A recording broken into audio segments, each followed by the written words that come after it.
Après avoir vu ce programme de spécialité SVT, je vais rapidement présenter celui d'enseignement scientifique. Dans l'enseignement scientifique, il y a 4 thèmes qui sont multidisciplinaires, hein, c'est à la fois de la physique-chimie, des SVT, mais aussi des mathématiques très souvent. Et le premier thème concerne l'histoire de la matière, et il va permettre de comprendre comment on a identifié les éléments qui constituent le vivant, que ce soit la cellule, que ce soit les molécules ou les atomes. Donc il y aura à la fois une part de découverte et puis une part de concepts et de notions. Dans le thème 2, il y a un aspect qui concerne le soleil, notre source d'énergie, une source d'énergie importante. Le rayonnement notamment va être développé, tout ce qui est rayonnement électromagnétique, la longueur d'onde, l'albédo, l'effet de serre.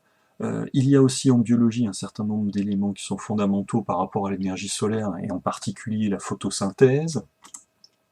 Dans le thème 3, on discute beaucoup de la Terre, cet astre singulier, et on retrouve un certain nombre d'éléments, notamment la sphéricité de la Terre, la présence finalement d'arguments scientifiques pour prouver que la Terre est bien sphérique. Il y a également des notions qui concernent la datation de la Terre au moyen de méthodes qui sont d'abord peut-être géologiques et puis de méthodes physico-chimiques qui sont aussi beaucoup plus précises, de la datation absolue.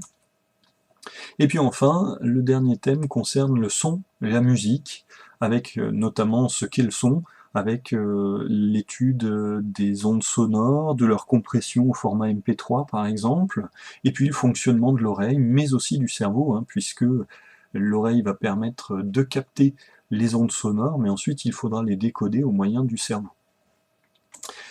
J'en ai terminé pour cette présentation et je finis par ces quelques sources, notamment le site ONICEP, le site seconde première 2019-2020 et puis mon site internet qui contient notamment les cours et les TP que je propose aux élèves ainsi qu'un certain nombre d'informations supplémentaires.